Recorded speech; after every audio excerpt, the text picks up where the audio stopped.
Muy bien, hola a todas, hola a todos. Estamos por iniciar una lección más de nuestro curso de seminario de apreciación literaria con énfasis en literatura regional y emergente. Y en esta ocasión vamos a continuar con este acercamiento a las diferentes perspectivas femeninas como parte del tema 2, donde estamos revisando las diferentes variantes del análisis cultural, ¿no? En este caso estábamos acercándonos a la variante de género, ¿no? El análisis cultural con el corte de género. Ya durante las sesiones anteriores hemos venido hablando de cómo es posible pues encontrar una gran división en los textos literarios, aquellos que tienen una perspectiva patriarcal en cierto grado y aquellos que se inclinan más hacia una perspectiva no patriarcal, una perspectiva crítica que se separa, ¿no? de toda una parte de la historia de la literatura que se ha caracterizado por pues mantener la mirada en la masculinidad, promover los valores de la heteronormatividad y mantener una especie de eurocentrismo, de occidentalismo, ¿no? En su visión del mundo. Hemos estudiado algunos textos y hemos descubierto pues que los textos en realidad siempre están ubicados en esta zona gris entre lo patriarcal, la perspectiva patriarcal y una perspectiva crítica, una perspectiva que separa y que en realidad solamente encontramos diferentes gradaciones, ¿no? En una especie de eh, patrón que va cambiando de un punto a otro, sin que el cambio sea realmente radical. Vimos también que para afianzar esta hipótesis de trabajo de que no hay textos puros, como dos textos que aunque tienen una perspectiva femenina de la realidad y una perspectiva feminista en muchos sentidos o de diferentes tendencias feministas, en realidad eran textos que mostraban una noción de la feminidad muy diferente. Incluso hasta cierto punto, si los analizamos en contraste los dos, veremos que es una perspectiva opuesta, ¿verdad? Mientras que uno idealiza la sororidad, la alianza entre mujeres, el otro la pone en cuestionamiento, ¿no? El texto de Viviana Camacho, La Casa de Campo.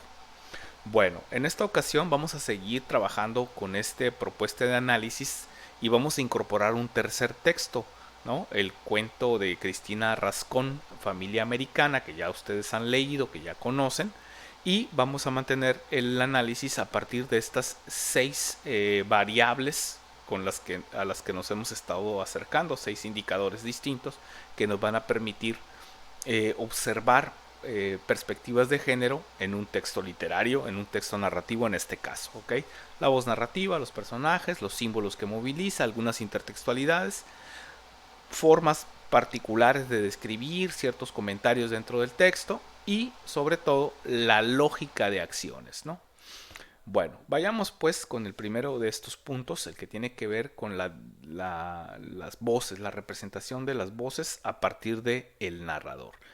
Y aquí me parecía muy interesante a mí, cuando hacía la lectura de este texto, pues lo mucho que se distancia de los dos textos antes revisados. Veíamos que en el primero de los textos, el de Nuria Armengol, Un día tan esperado, la voz narrativa es un narrador personaje, un narrador protagonista, autodiegético, que habla de su cuenta su propia historia. Una chica de 14 años y su encuentro con una mujer adulta que le muestra de alguna manera los caminos de la feminidad positiva. Luego tenemos el cuento de Viviana Camacho, donde nos presenta una visión crítica de esa relación entre mujeres, ¿no? Tres hermanas que se aman pero que se odian, que compiten por el cariño familiar, que se cuestionan. La protagonista, ¿no? Esta mujer alcohólica que por la cual el narrador de alguna manera se inclina en su simpatía, pero que no es completamente abierto, ¿no? Y luego tenemos Familia Americana, que es un texto que desde el inicio nos muestra que su voz narrativa va a ser compleja. ¿Por qué? Porque nosotros abrimos el libro, que por cierto viene antologado en una recopilación de textos de la literatura del norte de México, ¿no? Este libro que está aquí, que lo antologa Eduardo Antonio Parra, un escritor muy importante de Monterrey, ¿no? Eh, Norte, una antología, ahí viene este cuento de Cristina Rivera Garza junto con un montón de textos. Bueno, pues entonces ahí nos damos cuenta inmediatamente que en la primera secuencia del libro, pues abre con una especie de diálogo donde no hay intervención del narrador, donde nada más están colocados los guiones y nosotros tenemos que intuir cómo va la conversación entre estos personajes. Entonces eso ya le imprime a la historia una voz narrativa muy particular. Nosotros vamos viendo conforme avanza la historia que se abandona esa estrategia del diálogo, de la representación del diálogo, y entonces se introduce una voz narrativa, pero una voz narrativa muy distinta a las otras. Es una voz narrativa que va focalizando en los personajes, que confunde la voz del narrador con la voz de los personajes, en una especie de juego con el estilo indirecto libre, en el que se acerca poco a poco a este concepto que va a ser muy importante para todos ustedes. Se trata de la polifonía, ¿no? Este va a ser un concepto clave, ¿no? Es un concepto que introdujo el teórico lituano Mikhail Bakhtin ya en los años 60 y pues cambió por completo la manera de analizar los textos, ¿no? Decía Bakhtin pues que hay textos que se debaten donde alcanzan el nivel de pluralidad más alto, que es la incorporación de muchas voces, donde el texto no está claro cuál es la ideología del texto, sino que le permite al lector jugar, enfrentarse con las diferentes visiones del mundo que están dentro de un texto compitiendo. En todo ese sentido, yo podría trazar este diagrama a partir de tres diferentes modelos de narrativa propuestos por Bakhtin que les van a resultar muy interesantes a ustedes.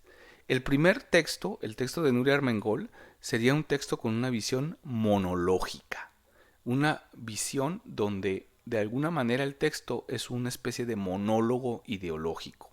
Nos impone una visión de la feminidad, nos dice cómo debe ser la feminidad ideal según esa perspectiva.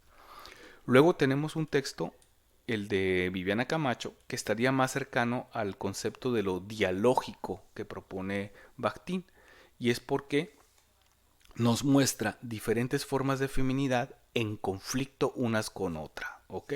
Y le permite al lector cierta posibilidad de elegir, aunque sabemos que está trucado en el cuento de Viviana Camacho, pues no.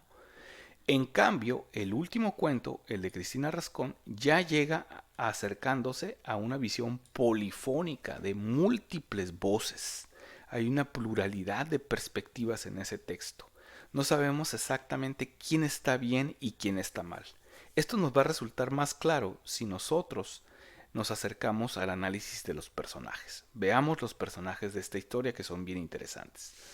De entrada tenemos a dos personajes que se confunden. Esto es uno de los grandes elementos de la historia, uno de los grandes aciertos del cuento. Yo cuando lo leí me sorprendió muchísimo porque logra de una manera muy interesante fusionar y confundir al lector sobre la identidad de los dos personajes, ¿no? En este caso, dos mujeres. Marta uno, que es una mujer joven, adulta, se casó con un gringo, se fue a vivir a Estados Unidos, tiene a su hijo allá, viven en la frontera, justo ahí entre, evidentemente se trata de Nogales, Nogales, Arizona, ¿verdad?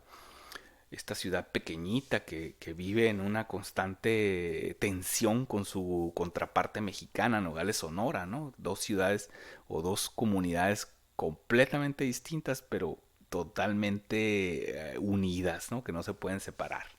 Y es muy interesante cómo nos presenta esta mujer de clase media que vive en su casa, encerrada, con todas las comodidades, ¿verdad? Segura de la posición social que su marido le otorga al pertenecer a la clase social dominante, pero también a la etnia dominante en la ciudad, la gente blanca, la gente anglosajona, ¿no? En cambio, Marta, una mujer migrante que viene con su hijo, ¿no? También de Sonora, que pensó que era muy fácil cruzar, pero que se va a enfrentar pues a la realidad cruda de la migración sin documentos. Y una mujer que anda buscando el sueño americano, pero en la forma del matrimonio con un hombre anglosajón, con quien se quiere casar y con quien ya tuvo un hijo.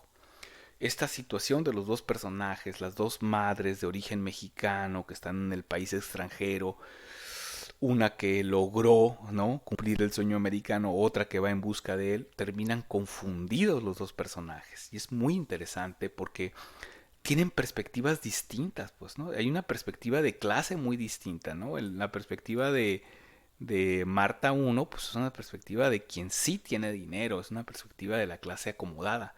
Y la perspectiva de Marta 2 es la perspectiva de alguien que pues está así completamente quebrada, ¿no? No tiene nada. Eh, y sin embargo, las dos perspectivas en la historia compiten por ocupar el lugar privilegiado en la mente del lector. ¿A quién apreciamos más? No sabemos, ¿no? ¿Por quién sentimos más compasión? Marta uno parece que tiene todo, pero en realidad está en una situación muy precaria si la vemos de una manera mucho más crítica. Y Marta 2 es evidente que es una mujer en una situación desesperada. ¿Ok? Tenemos también figuras que sí son antagónicas, pues no, la amiga Fernanda, pero también está otra figura interesante que es esa amiga anónima con la que está dialogando el personaje al inicio de la historia.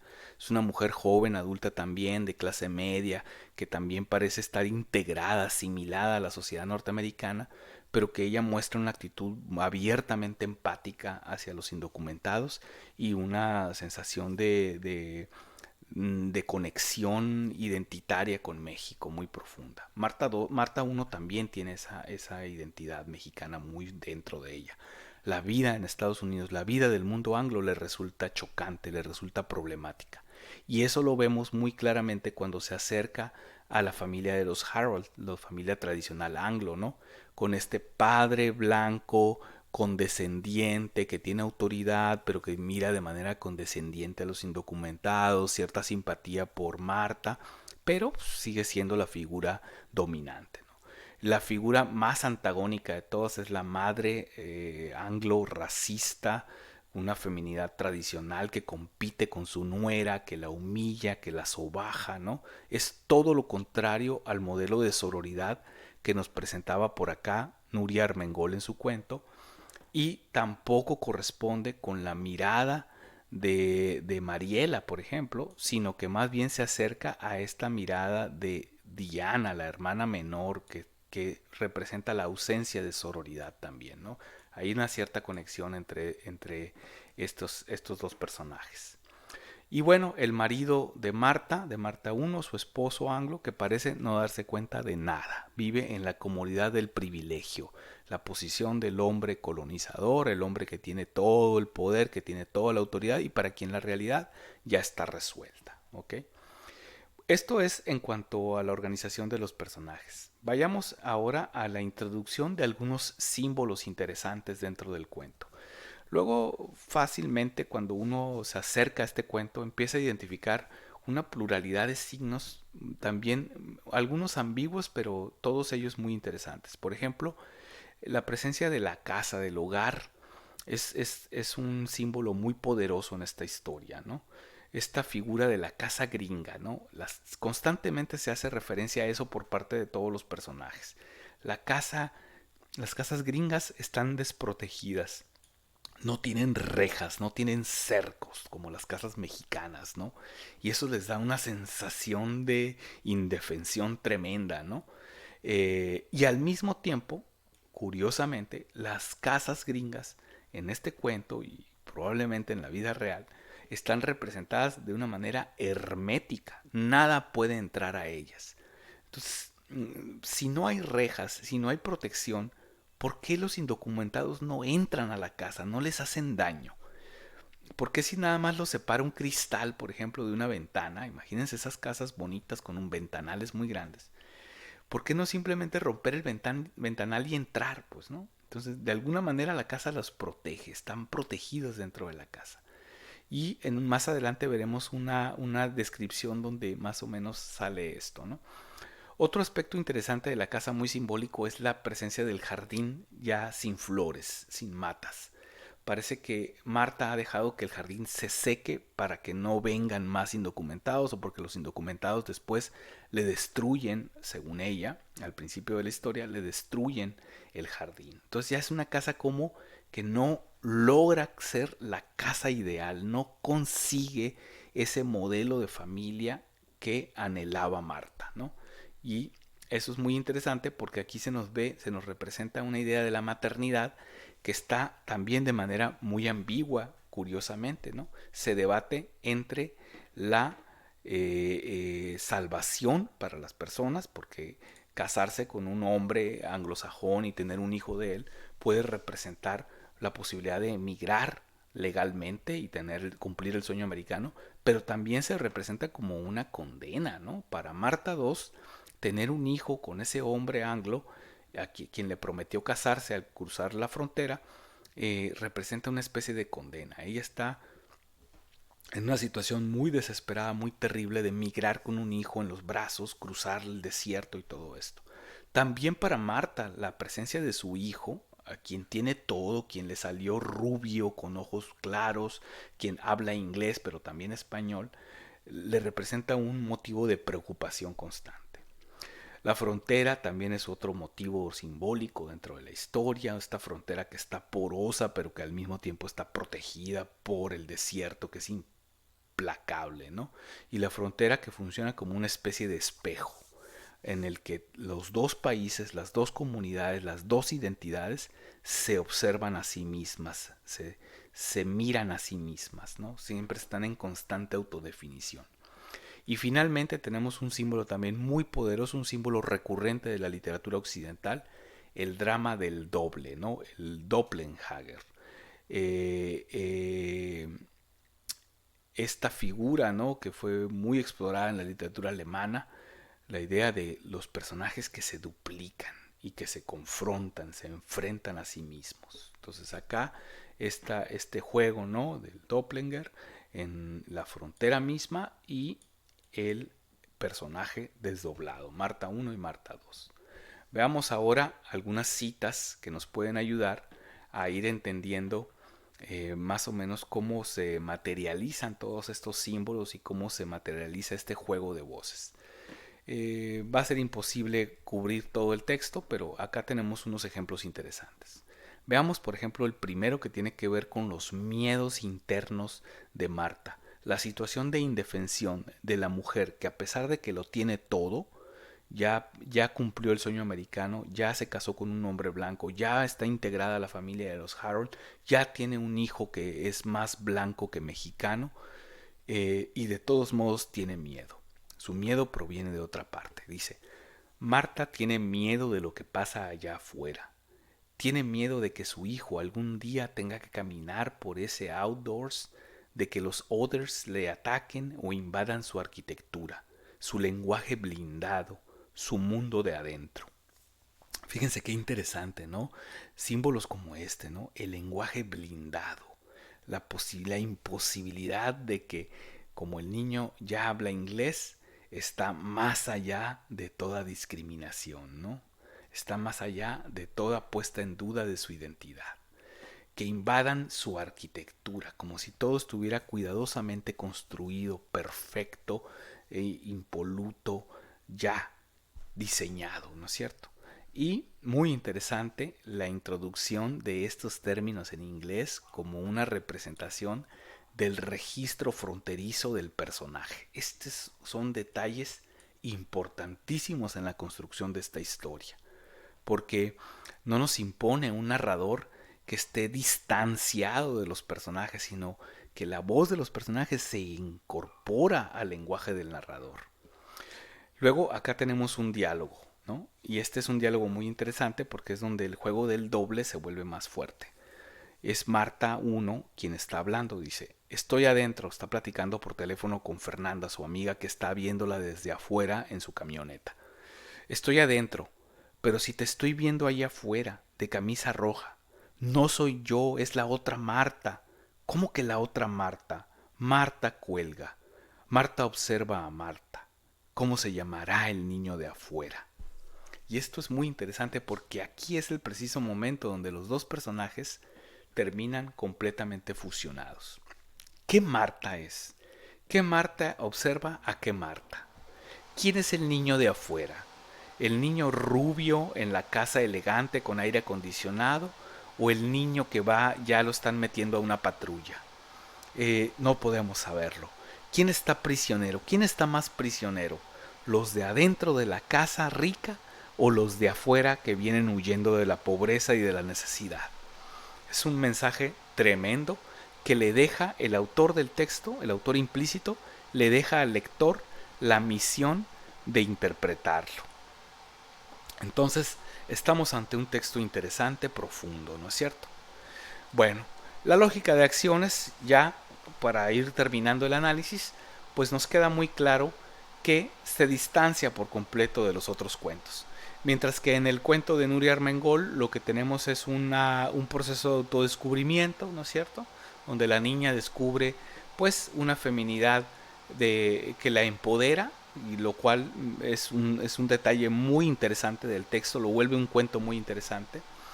En el cuento de Viviana Camacho lo que tenemos es un proceso de liberación bastante ambiguo, bastante indeterminado, no sabemos bien a bien qué es lo que sucede, si el personaje mata a sus hermanas o todo lo sueña en una especie de delirium tremens, no sabemos. También no estamos seguros si se ha alejado de la hipocresía, ha roto con la hipocresía familiar o la va a seguir.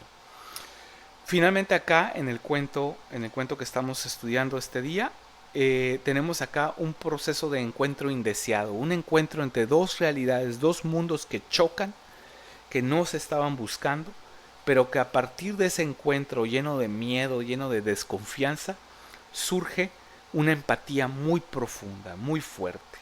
El hecho de que el conflicto central de la historia sea precisamente esta fusión de Marta, Marta de clase alta, con la Marta pobre, con la Marta migrante, en una especie de encuentro empático, encuentro de sororidad, nos abre muchas posibilidades. Le da al cuento un aire de esperanza muy interesante, aunque el cuento no es tajante con respecto a la solución de los problemas, porque vemos cómo se la llevan en la patrulla y Marta se queda un poco con una esperanza artificial que dice vas a estar bien, vas a encontrar al marido, van a estar los tres durmiendo dentro de su casa, todo va a estar bien, como tratando de convencerse que ella misma en su casa residencial, en su aire acondicionado, en su protección de integrada a la cultura anglo, se siente segura cuando sabemos que no está segura, que siempre tiene miedo, que la presencia de la policía, aún siendo ciudadana, aún hablando inglés, aún estando casada con un hombre anglo, sigue siendo problemática y sigue siendo motivo de miedo y desconfianza. Un drama muy interesante de toda la comunidad en Estados Unidos, ¿no? Y en cualquier país donde hay inmigrantes, incluyendo México. Bueno, ¿qué podemos decir al final de este cuento? Bueno, podemos decir que es un cuento muy completo, que es un cuento que presenta múltiples agendas, que no se queda solamente con la agenda de género, ¿verdad? Esta agenda que presenta una cierta propuesta de sororidad, una cierta propuesta de explorar las vulnerabilidades de las mujeres, pero en un rango muy amplio, pues porque se incorpora también la agenda de clase. Y de alguna manera nos explica el texto que la clase social no exime a las mujeres de la indefensión, porque si bien las mujeres pobres ya soportan esa doble condición, las mujeres de clase media, de clase alta, en una situación que parece acomodada, por su condición de género, también están supeditadas a la autoridad de alguien más y eso también es motivo de miedos y de vulnerabilidades. Y para colmo, o sea, bueno, más bien para fortuna del texto, se incorpora también otra perspectiva, la perspectiva étnica, ¿no? Donde se analizan los conflictos migratorios, los conflictos de carácter étnico, ¿verdad? De las dos comunidades, ¿no? México, Estados Unidos, la gente que viene de más al centro o más al sur de México, la gente de Centroamérica, ¿no? Todos esos conflictos de identitarios entran en juego dentro de este cuento. De ahí que las temáticas abordadas en el cuento de Cristina Rascón se empiezan a multiplicar de una manera muy interesante, ¿no? Migración, feminismo transnacional, racismo, las identidades regionales, todo en conjunto. Bueno, hasta aquí vamos a llegar con el análisis y vamos ahora con el ejercicio que tengo preparado para ustedes. Después de haber hecho esta revisión completa de de 3 textos escritos por mujeres, un texto escrito por un hombre con una perspectiva muy patriarcal en conflicto con esta, creo que estamos listos para hacer un análisis crítico de las historias o de una de las historias. Mi propuesta para ustedes es que seleccionen uno de los 3 cuentos que vimos en este día. El cuento de Nuria Armengol, Un día tan esperado, el cuento de Viviana Camacho, La casa de campo, o Familia americana de Cristina Rascón. Y hagan un pequeño ensayo de carácter crítico, pero enfocado a la divulgación. ¿Qué quiere decir con que va enfocado a la divulgación? Pues que va a ser un ensayo no completamente académico, sino un ensayo que vaya dirigido a un lector más o menos de su edad, de un estudiante universitario que quizá no está familiarizado con esta literatura, que no ha recibido una clase de literatura y que ustedes quisieran presentarle este cuento como una alternativa de lectura interesante. Entonces vamos a tratar de evitar todas las referencias a la clase, pues de decir, como vimos en la clase, como dice el maestro, esto es, ¿no? Sino hacer un ensayo donde le presentemos la historia, presentemos el cuento, la perspectiva femenina, a un lector que no conoce nada de esta clase, ¿ok? Por eso mismo es importante recordar que no hay que contar la historia otra vez, no hay que resumir la historia, sino que hay que explicar de qué manera la visión de las mujeres está representada en este texto. ¿Qué nos puede decir el texto, el cuento que seleccionen sobre la condición femenina? Recuerden, pueden escoger cualquiera de los 3, ¿eh? No porque el análisis revela que la mayor complejidad de Familia Americana ya lo hace mejor cuento. No es así. Los 3 cuentos son muy interesantes y muy buenos y tienen que ofrecerle mucho a ese lector que no está familiarizado con esta literatura. Yo también recomendaría conectar la lectura del texto, su lectura personal, su lectura crítica del texto, conectarla con la experiencia personal, con cómo se vive la feminidad, cómo viven las mujeres, cuál es la condición de las mujeres en el entorno que ustedes quieran, el entorno familiar de ustedes, el entorno comunitario, nuestra ciudad, el pueblo donde viven, de donde son originarios, o incluso a nivel nacional o a nivel internacional. ¿Cómo viven las mujeres y qué nos puede decir este cuento sobre eso? Bueno, ahí queda entonces la tarea. Recuerden que se trata de un ensayo breve, más o menos unas 2 cuartillas a 1.5 espacios, Times New Roman 12, no demasiado erudito el análisis, es una propuesta de ensayo de divulgación. Cómo invitar a alguien a leer este texto, mostrándole lo que tiene que decir sobre las mujeres. Espero que disfruten este ejercicio y nos vemos muy pronto ya con una lección nueva para abordar otros aspectos del análisis cultural. Muchas gracias a todos.